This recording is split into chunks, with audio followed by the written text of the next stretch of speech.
오늘은 함께 찬양으로 말씀을 시작하려고 합니다. 우리가 너무 잘 아는 찬양인데요. 목마른 사슴 시냇물을 찾아 헤매이듯이 내 영혼이 주를 찾기에 갈급하나이다. 우리 함께 찬양하시겠습니다.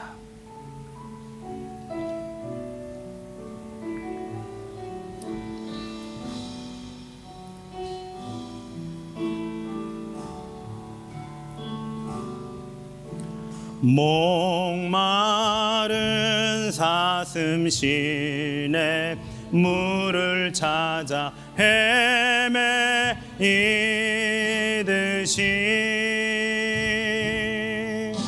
내 영혼 주를 찾기에 갈급하나이. 목마른 사슴 목마른 사슴 시내 물을 찾아 헤매이듯이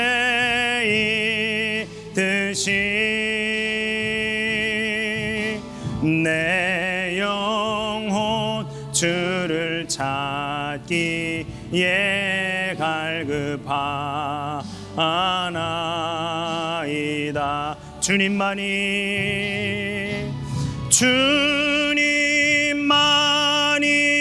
나의 힘, 나의 방패, 나의 참 소망. 나의 몸 정성 다 바쳐서 주님 경배합니. 금보다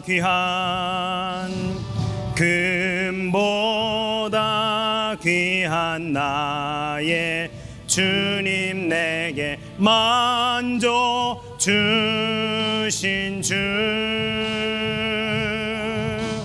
당신만이 나의 기쁨, 또한 나의 참 보배. 주님만이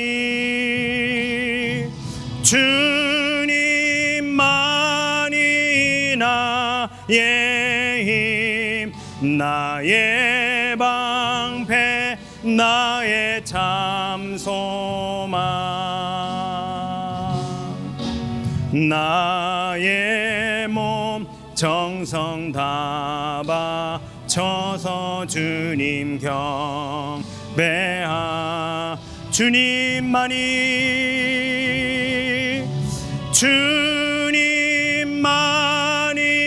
나의 힘, 나의 방패, 나의 참 소망. 나의 몸 정성 다 바쳐서 주님 경배하. 나의 몸 정성 다 바쳐서, 나의 몸 정성 다 바쳐서 주님 경배합니다.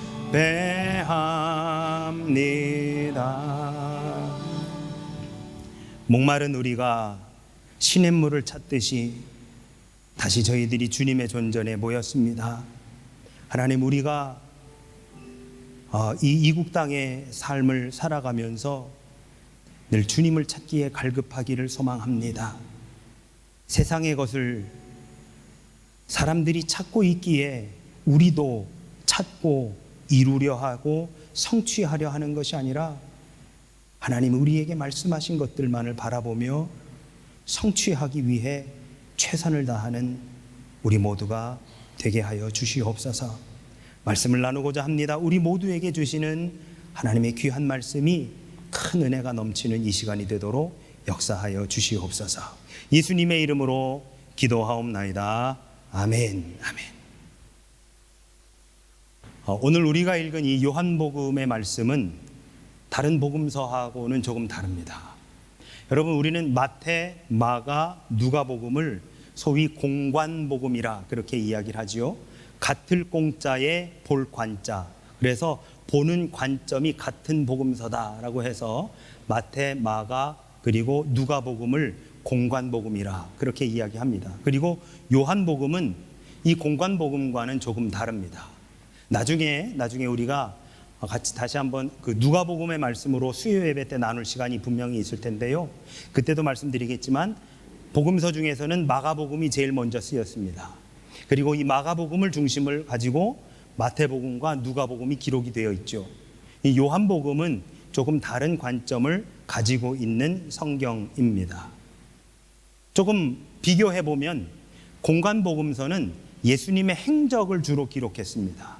예수님께서 하신 일들, 그리고 예수님께서 일으키신 기적들과 병 고치고 죽은 자를 살리신 그런 일들을 중심으로 기록을 하면서 예수님의 정체성을 보여주는 것이 이 공관복음이라고 한다면, 요한복음은 예수님 스스로가 당신을 소개하고 있는 복음서가 요한복음입니다.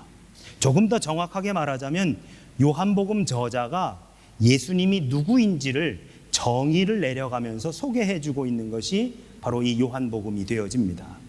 그래서 헬라어 원어로 보면 요한복음에는 에고 에이미라고 하는 말이 굉장히 많이 쓰여있는데 11번이 나오는데요. 이 에고 에이미가 무슨 말이냐면 영어로 I am 하는 말입니다. 여러분, 에고라고 하는 얘기 들어보셨죠? 에고가 헬라어로 나라고 하는 말이거든요. 이 에고 에이미가 1인칭 비동사입니다. 그래서 에고 에이미라고 하는 말이 I am이라고 하는 말, 요한복음에 총 11번이 등장을 하는데요. 예를 들면 나는 생명의 떡이요, 세상의 빛이요, 양의 문이요, 길이요, 진리요, 생명이라 등등의 말씀들이 요한복음에서 예수님을 소개하는 그러한 어구로서 계속해서 사용되어집니다. 또 한 가지 요한복음의 특징이 있습니다. 그것은 물에 대한 기록이 많다는 것이죠. 물에 대한 기록. 죄송합니다. 물 한 모금 마시고 하겠습니다. 1장 29절 말씀에 보면 요한은 예수님에 대해 전하면서 나는 물로 세례를 주거니와 내 뒤에 오시는 이는 성령으로 세례를 베푸시느니라 라고 하면서 물로 세례를 주는 것을 이야기합니다. 요한복음 2장은 가나의 혼인잔치에서 물이 변하여 포도주가 되는 사건이 등장을 하지요. 3장은 예수님과 니고데모와의 대화 속에서 사람이 물과 성령으로 거듭나지 아니하면 하나님 나라에 갈 수 없다라고 예수님께서 선포하고 계시고요. 오늘 우리가 읽은 본문 요한복음 4장은 야곱의 우물 곁에서 예수님께서 사마리아 여인에게 물을 좀 달라라고 하시면서 그 여인과 깊은 대화를 나눈 장면이 오늘 본문의 내용이 됩니다. 그리고 5장을 보면 베데스다 연못에서 38해 된 병자가 그 연못에 빨리 들어가면 고침을 받는다는 얘기를 듣고 들어가고자 하고 있는 중에 예수님께서 그 병자를 고쳐주시는 사건이 등장을 하고요. 6장에서는 16절 이하에 큰 바람이 불고 파도가 일어났음에도 예수님께서 물 위로 걸어서 제자들이 탄 배에 가까이 오시는 장면이 등장합니다. 7장은 37절에서 누구든지 목마르거든 내게로 와서 마시라. 나를 믿는 자는 성경의 이름과 같이 그 배에서 생수의 강이 흘러나리라 하고 말씀하고 계시는 장면이 나옵니다. 9장에서는 날 때부터 맹인된 사람을 실로암 연못에 가서 씻게 하심으로 고쳐주신 사건이 나오고요. 11장은 자신이 가지고 있는 향유를 주님께 붓고 머리털로 예수님의 발을 씻어드린 마리아의 오라비인 나사로를 살리신 사건이 등장하고요. 12장은 바로 그 마리아가 지극히 비싼 향유, 순전한 나드 한 근을 가져다가 예수의 발에 붓고 그리고 머리털로 그 발을 닦은 사건이 나옵니다. 그리고 13장은 예수님께서 대야에다가 물을 뜨시고 제자들의 발을 씻기시고 당신의 허리에 둘렀었던 수건으로 그 발을 씻겨주는 장면이 나오고요. 19장에서는 십자가에 달리신 예수님께서 하시는 말씀이 내가 목이 마르다라고 하시면서 물과 관련된 이야기들이 요한복음 전체를 가득 채우고 있음을 보게 되어집니다. 그래서 저는 요한복음을 소위 물복음이라 그렇게 이야기합니다. 오늘 우리가 읽은 본문은 매 주일 우리가 예배자의 고백을 하면서 늘 함께 봉독하는 성경 본문이기도 합니다. 읽기는 19절부터 26절까지를 읽었지만 이 본문을 이해하기 위해서는 4장 전체를 우리가 다 살펴보면서 이야기를 해야 쉽게 이해가 돼서 저는 오늘 읽은 본문에 국한되지 않고 4장 전체를 이리저리 왔다 갔다 하면서 함께 은혜를 나눠보고자 하는데요. 기도하는 중에 오늘의 제목을 역시 물과 관련되어 있는 오랜 목마름이라고 제목을 잡아보았습니다. 오늘 본문은 예수님과 한 여인과의 대화입니다. 정오에 물을 뜨기 위해 이 여인이 우물을 찾아왔습니다. 사막 기후인 이스라엘에서는요, 물을 뜨기 위해서는 해가 뜬 직후 혹은 해가 지기 직전에 가서 물을 길러오지요. 12시라고 한다면 한참 뜨거울 때, 그래서 이미 물을 다 떠간 이후 아무도 우물가에 찾지 않는 바로 그때에 이 여인이 우물가를 찾아옵니다. 자신의 신분과 처지를 알고 있었던 이 여인은 아무하고도 마주치고 싶지 않았었던 거예요. 그 사람들이 나를 어떻게 생각할까, 나를 어떻게 볼까, 그 사람들의 그 시선을 다 피해 아무도 찾지 않을 법한 시간인 정오에 그곳 우물가에 가서 물을 뜨려고 온 것입니다. 자신이 사마리아 출신이었기 때문이고 자신의 가정사가 정말 암울했기에 그는 아무하고도 마주치고 싶지 않았습니다. 그런데 마침 이 여인이 마주하게 되었던 사람이 있으니 그가 누구였느냐? 유대 남자였습니다. 여러분 이렇게 한번 생각해 보시죠. 이 여인은 사마리아 출신의 여자입니다. 이 사마리아 출신의 여자라고 하는 이 아이덴티티의 정반대 가장 끝에 있는 게 누구냐? 유대 출신 남자가 되는 것이죠.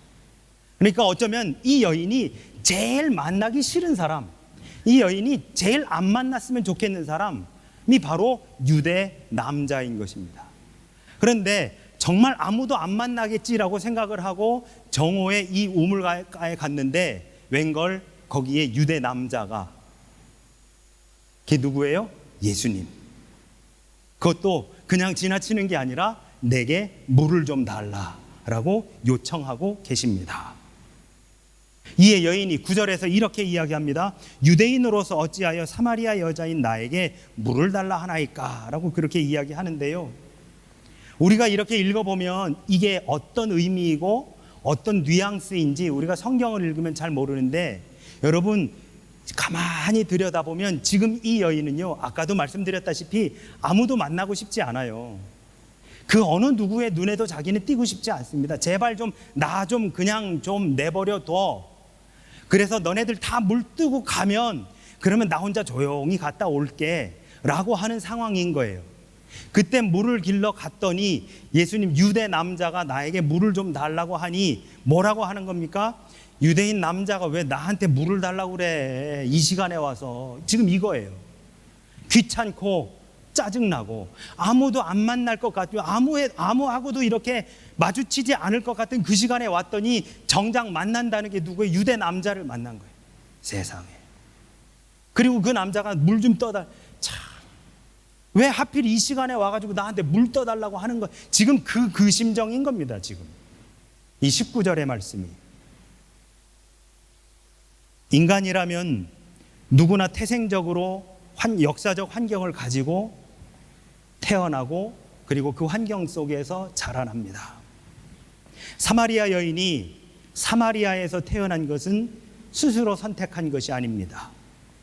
그녀도 유대인들이 상종하지 않는 혼혈 민족으로 태어나서 그들에게 부정한 개 취급을 받으며 살고 싶지 않았을 것입니다. 하지만 그것은 그녀가 선택할 수 없는 태생적으로 주어진 갈등이며 아픔이었고, 그리고 그것이 이 여인을 형성해 왔습니다. 여러분 이렇게 한번 비유해 볼까요? 우리가 국적을 싱가포르로 바꾼다고 해서 대한민국 대 일본이 축구 시합을 했을 때 일본이 이겨도 돼라고 하겠습니까?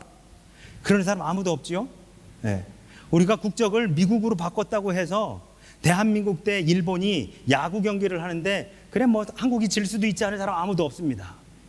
여러분 우리 민족은 어떠한 아이덴티티를 가지고 자라나느냐? 일본하고는 묵찌발을 해도 이겨야 된다라고 하고서는 그리고 자라납니다. 그 무엇을 해도 일본한테는 질 수 없다라고 하는 것은 내가 선택해서 내가 원해서 그 문화를 내가 습득해가지고 자라는 게 아니에요. 그것은 태생적으로 우리가 대한민국 사람으로서 태어났고 대한민국에서 자랐고 그 문화권에서 우리가 자랐기 때문에 우리에게 주어진 것이지요. 오늘 본문에서 드러난 이 여인이 바로 그러한 아이덴티티를 가지고 사마리아의 여인이라는 아이덴티티를 가지고 자라났습니다.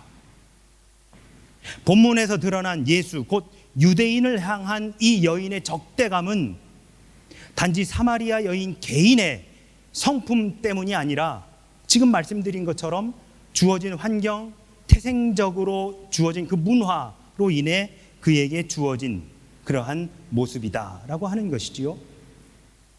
이것을 심리학에서는 이마고, 그림자라 그렇게 이야기합니다. 이처럼 선택하지 않은 태생적 갈등을 목마름이라고 한다면 그 목마름은 스스로 해결할 길이 없습니다.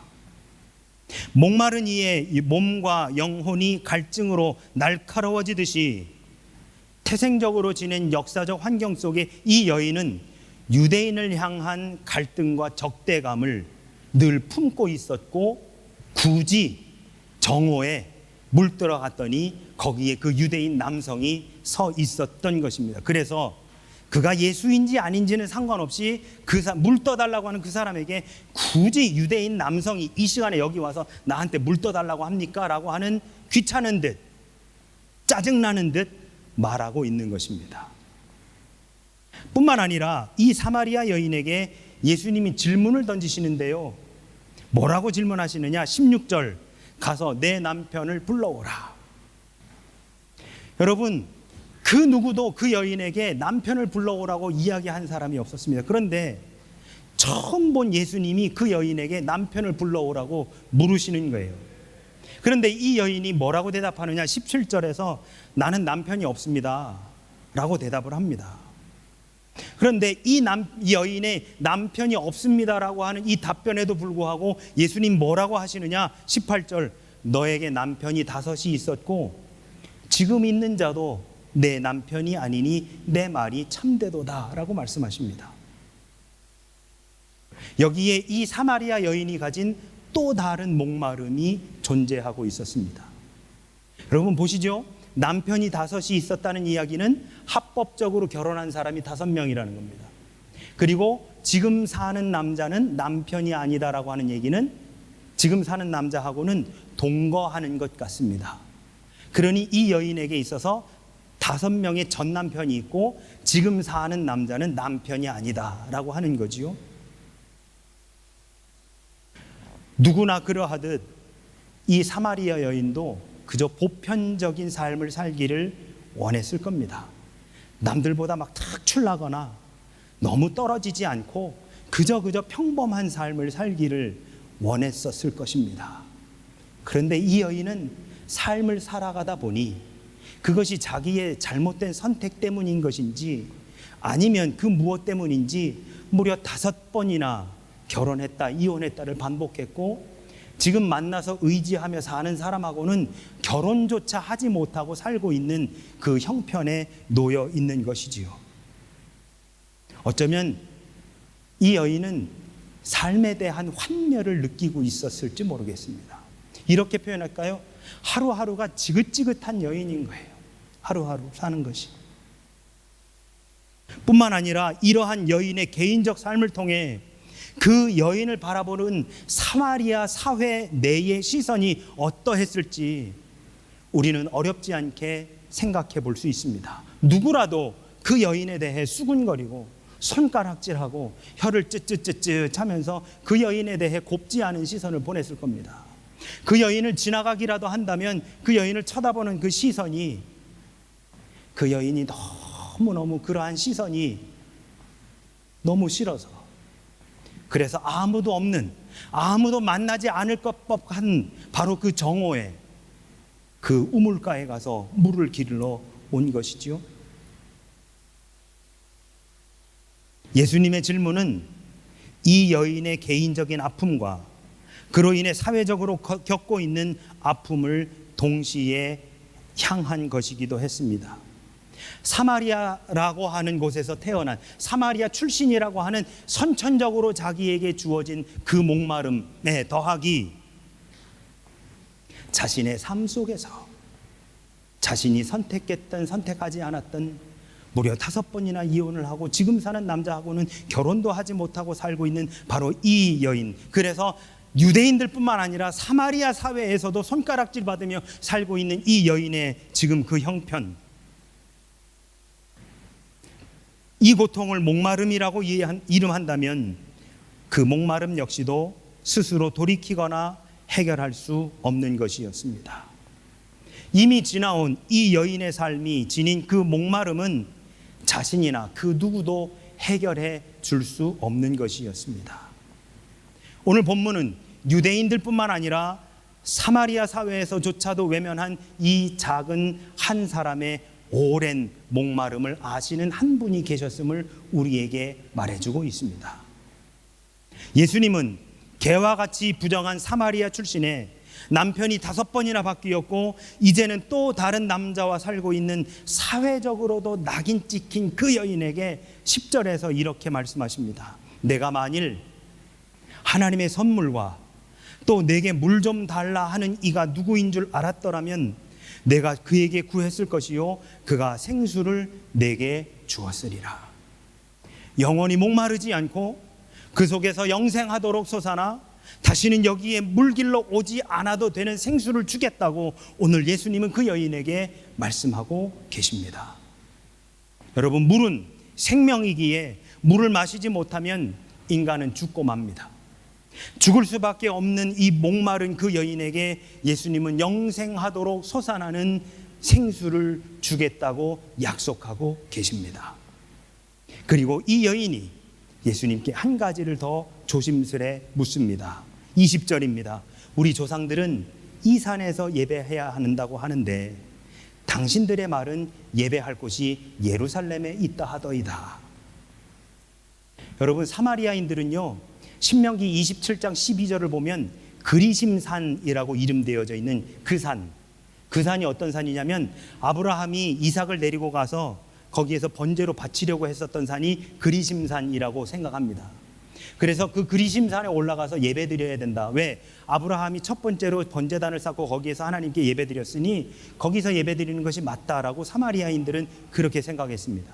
그런데 유대인들은요, 거기가 아니라 그 산이 예루살렘에 있다라고 그렇게 믿었었어요. 그럼 제가 이렇게 한번 여쭤볼게요. 사마리아인들의 신앙이 정통입니까? 유대인들의 신앙이 정통입니까? 유대인들의 신앙이 정통이지요. 그러니까 사마리아인들이 이야기하는 것은 오늘로 이야기하면 이단성이 농후한 거예요. 그러니 당연히 예루살렘에서 예배드리는 것이 맞다라고 생각하는 사람들이 훨씬 더 많았다는 것이지요. 그래서 여인이 묻습니다. 이 산에서 예배한다고 우리 조상들은 얘기하는데 당신들은 예루살렘에서 예배하는 게 맞다고 하더이다. 유대인들과 사마리아인들 사이에서 예배의 장소에 대한 다툼이 있었습니다. 이에 21절에 예수님께서 이렇게 말씀하십니다. 여자여, 내 말을 믿으라. 이 산에서도 말고 예루살렘에서도 말고 너희가 아버지께 예배할 때가 이르니라. 예수님은 예배의 본질이 장소가 아님을 말씀하고 계십니다. 사마리아 여인은 여기서 예배드려야 되느냐 거기서 예배드려야 되느냐 하는 예배의 장소에 대해 질문하고 있는데 예수님은 무엇에 대해 답변하시느냐? 너희가 아버지께 예배할 때가 이르리라 하면서 시기를 먼저 말씀하십니다. 그리고 예배의 본질을 놓치고 있는, 그것이 유대인이건 사마리아인이건 간에 예배의 본질을 놓치고 있는 사람들을 향해서 22절에서 알지 못하는 것을 예배하는 사람들이라 라고 그렇게 예수님은 말씀하십니다.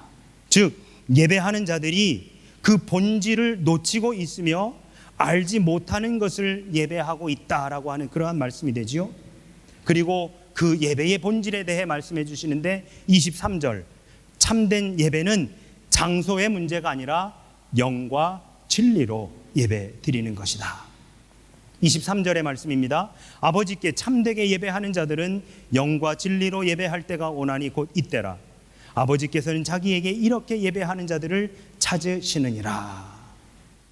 즉 중요한 것은 내가 어디서 예배드리느냐가 아니라 어떻게 예배드리느냐가 중요하다라고 하는 말씀을 하고 계시는 겁니다. 예배의 본질은 어디서 예배드리느냐가 아니라 내가 어떻게 예배드리느냐라고 한다는 것이지요. 제가 우리 교회에 부임을 하고 한두 주 정도는 연합으로 예배를 드렸습니다. 그리고 처음으로 일부 예배, 이제 예배를 나누어서 드리던 첫 번째 날이었어요. 저하고 저희 아내는, 우리 교회는 여러분 새벽 기도가 토요일하고 주일은 없잖아요. 그래서 저하고 저희 아내는 같은 시간에 일어나서 토요일하고 주일날 1시간씩 둘이 같이 기도하고 그리고 나서 하루의 일과를 시작합니다. 그런데 그 주일날, 첫 번째로 일부 예배를 드리던 주일날 기도하면서 제가 하나님께 뭐라고 했냐면, 하나님, 그래도 우리가 2부 때는 본당에서 그래도 그득하게 모여서 예배를 드리는데 일부 예배는 처음인지라, 그리고 작은 공간에서 소수가 예배를 드리는지라 제가 최선을 다해서 할 수 있도록 도와주십시오라고 하는 기도를 제가 하고, 그리고 그 첫 번째 일부 예배를 드렸습니다. 대부분 여러분 일부 예배를 드리시는 분들은 우리 교회 학교를 섬기는 교사 선생님들이십니다. 그래서 같이 일부 예배를 드렸어요. 일부 예배가 끝났는데요, 제 마음에요 기쁨이 있어요. 은혜가 있어요. 그래서 제가 우리 박 전사님한테 전사님 일부 예배도 은혜가 되네요. 너무 은혜로운데요 라고 했더니 박 전사님 딱 이렇게 저한테 답변하시더라고요. 목사님, 일부 예배는 일부 나름의 은혜가 있습니다 라고 답변을 하는 거예요. 오늘 말씀을 준비하면서 그때가 떠올랐습니다. 어디서 누구와 몇 명이 예배 드리느냐가 중요한 것이 아니라 내가 어떻게 예배 드리느냐가 중요한 것이다 라고 하는 바로 그 사실이지요. 이 사마리아 여인은 태생적으로 그리고 사회적으로 오랜 목마름을 가지고 있었던 사람입니다. 사마리아 출신이라고 하는 이 태생적 목마름과 그리고 남들보다 보편적인 삶을 살지 못했다라고 하는 이 사회적 목마름, 그래서 사마리아 사회에서조차도 손가락질을 받고 있었던 그 삶을 살았던 이 사회적 목마름, 그리고 오늘 예수님과의 대화를 통해 오직 그분만이 이 목마름을 해결하실 수 있다라고 하는 것을 알게 되었고, 그 해결하는 그 방법은 바로 영과 진리로 드리는 예배에 있다는 것을 깨닫게 되었습니다. 그리고 그렇게 영과 진리로 예배해야 하는 대상이 지금 자신과 대화를 나눈 바로 이 예수라고 하는 바로 이 사람이고, 그리고 이 예수님이 어떠한 분이신지를 소개하는 책이 바로 오늘 우리가 읽은 요한복음의 말씀이라는 것이죠. 요한복음 저자는 오늘 본문에서 생수를 주시는 예수님을 예배함으로 우리의 오랜 목마름을 비로소 해결할 수 있다라고 말씀해 주고 있습니다. 여러분, 우리는 저마다 목마름을 가지고 살아갑니다. 우리는 스스로 선택할 수 없었던 태생적인 환경으로 인한 목마름을 누구나 다 가지고 있습니다. 뿐만 아니라 돌이킬 수 없는 지난날의 삶들로 인해 나의 잘못된 선택과 나의 잘못된 계획들로 인해서 후회가 가시지 않고 죄짐이 무거워 오랜 시간 힘겨워하는 모습도 우리네 삶 속에 포함되어 있습니다. 눈에 보이는 세상적인 것들을 아무리 추구했어도 해결되지 않았던 이 오랜 목마름들을 우리 예수님은 이미 알고 계십니다. 여러분, 그토록 목말랐던 바로 그 지점, 정오에 햇볕은 너무 뜨거워 물을 길러 가야 되는 바로 그곳, 그래서 아무도 만나고 싶지 않은 바로 그 상태에 그 정오에 나의 그 목마름을 해결하기 위해 갔었던 바로 그곳, 그 우물가에 우리 예수님이 이미 와서 기다리고 계시는 것입니다. 여러분, 우리가 가장 목마른 바로 그 순간, 우리가 가장 힘겨워하는 바로 그 순간이 예수님을 만나게 되는 바로 그 지점이 되어지는 것입니다.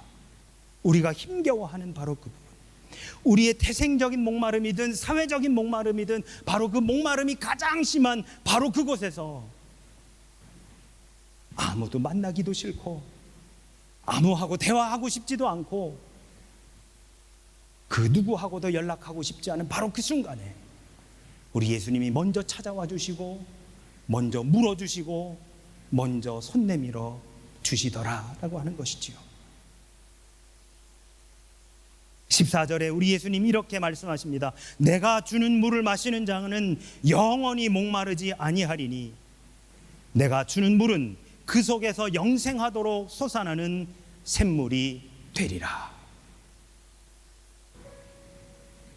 목마른 우리가 참된 생수를 주시는 예수님을 만나시기를 주님의 이름으로 축원합니다.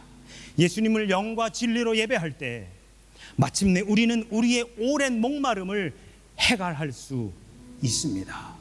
내가 가장 목이 말라 힘에 겨워 있는 바로 그 순간 우리 예수님 우리를 찾아와 주시고 우리에게 물어주시고 우리에게 손 내밀어 주십니다. 그리고 이제는 세상이 주는 물이 아니라 내가 내게 주는 물을 마시라 우리에게 말씀해 주십니다. 사랑하는 우리 영광교회 성도 여러분, 예배를 통해 복음에 흠뻑 젖으시기 바랍니다. 예수 그리스도를 통해 우리의 오랜 목마름을 해결하시기 바랍니다.